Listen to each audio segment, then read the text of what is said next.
कि अमेरिका और ईरान के बीच एक लंबे समय से जो जंग जारी थी, तनाव बढ़ता जा रहा था,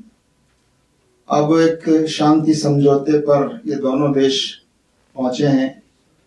और हम उम्मीद करते हैं कि इस शांति समझौते पर जल्दी ही दस्तखत भी हो जाएंगे, ऐसी हमें आशा है।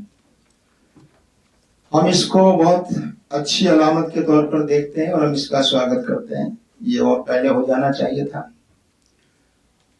हम ये उम्मीद करते हैं कि इस समझौते की ईमानदारी के साथ पाबंदी की जानी चाहिए और अगर इस समझौते की कोई खिलाफ वर्जी करता है या इस समझौते से कोई नाजायज फायदा उठाकर इसको वायलेट करने की कोई कोशिश करे तो अंतर्राष्ट्रीय समुदाय को चाहिए कि वो जिम्मेदार देश पर या देशों पर कार्रवाई करे, चाहे वो कितने ही ज्यादा बड़े देश हों या पावरफुल हों मिलिट्रीली या इकोनॉमिकली। तो इस समझौते को ईमानदारी से पाबंदी कराना ये विश्व समुदाय की भी जिम्मेदारी है।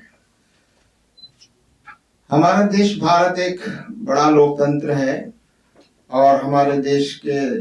ताल्लुकात ईरान से भी बहुत अच्छे रहे हैं। हम समझते हैं कि इन हालात में हमारे देश भारत को और ज्यादा सक्रिय भूमिका निभानी चाहिए।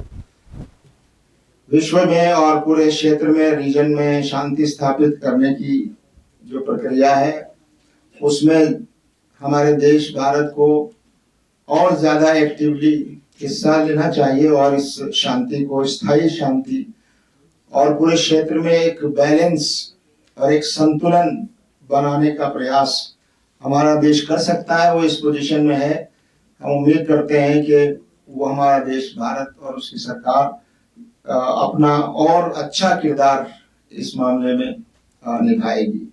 इस समझौते के नतीजे में जो पूरी दुनिया में एक इकोनॉमिक प्रेशर था, दबाव था और इस क्षेत्र में खासतौर से हमारे देश में भी जिस तरह से पेट्रोल की, डीजल की, गैस की कीमतें बढ़ रही थी, महंगाई बढ़ रही थी, उसकी वजह से दूसरी चीजों के दाम भी बढ़ रहे थे। तो ये इस समझौते के बाद हम समझते हैं कि ये दबाव कम होगा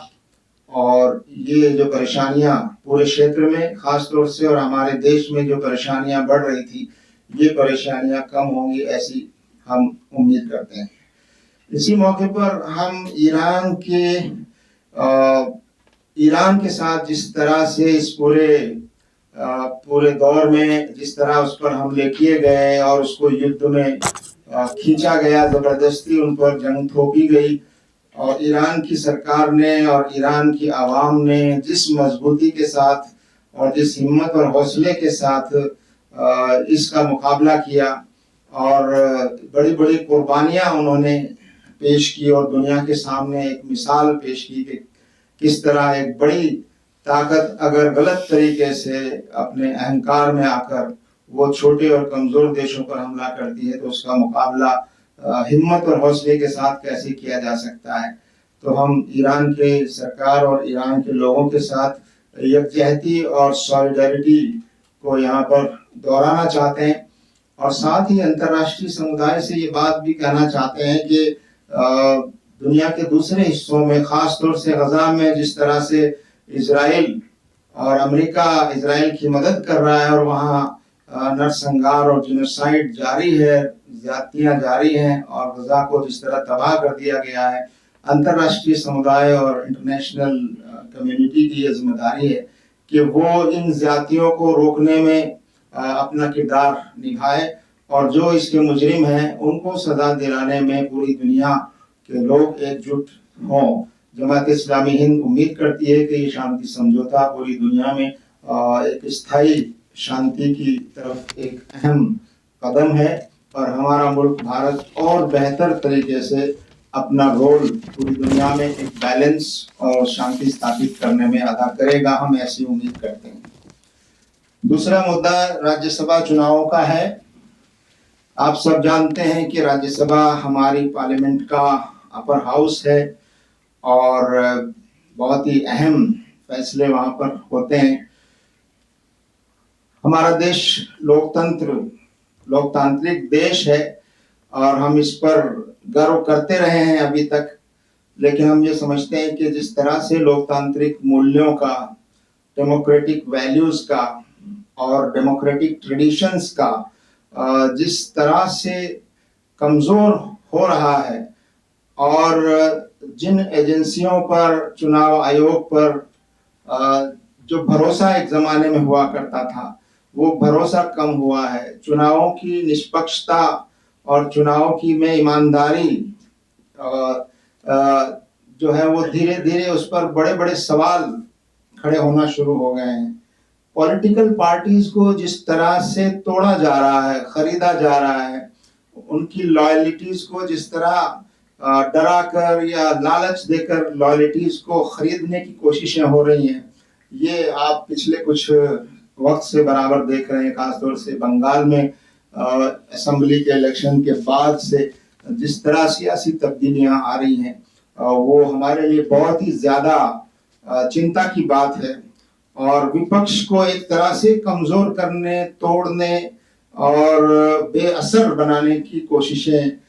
जिस तरह की जा रही है, और उसमें इलेक्शन कमीशन का रोल भी निष्पक्ष नहीं है, बल्कि मौजूदा सरकार की मदद करने वाला एक रोल इलेक्शन कमीशन का होता जा रहा है। तो ये एक बड़ी चिंता की बात है। राज्यसभा के लिए नॉमिनेशंस किए गए और एक पार्टी के एक उम्मीदवार का नॉमिनेशन जो है वो रद्द कर दिया गया। और आप देख रहे हैं कि इलेक्शन में जिस तरह की ट्रांसपेरेंसी होनी चाहिए, प्रोसेस की को जिस तरह फॉलो किया जाना चाहिए, और एक अकाउंटेबिलिटी तय होनी चाहिए कि अगर कहीं कोई गलती होती है तो उसको कैसे रोका जाए और कैसे गलती करने वाले को सजा मिले। तो ये इसका फुकदान हो रहा है, ये कमजोर पड़ती जा रही है। ट्रांसपेरेंसी और अकाउंटेबिलिटी जो है वो हमारे पॉलिटिकल प्रोसेस में और डेमोक्रेटिक प्रोसेस में धीरे धीरे कम होती जा रही है।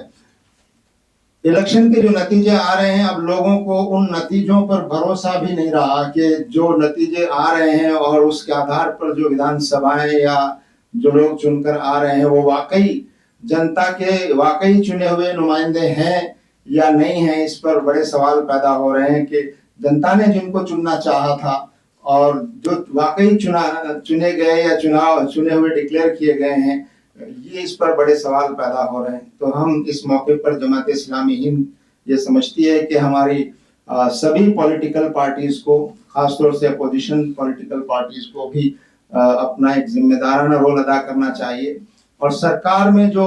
पार्टी है और जो डेमोक्रेटिक इंस्टीट्यूशंस है, इलेक्शन कमीशन जैसे, उनकी निष्पक्षता और उनकी क्रेडिबिलिटी को बचाना, ये हम सब देशवासियों की जिम्मेदारी है। अगर ये चीजें कमजोर होती गई तो हमारे देश में लोकतंत्र की जो बुनियादें हैं वो और ज्यादा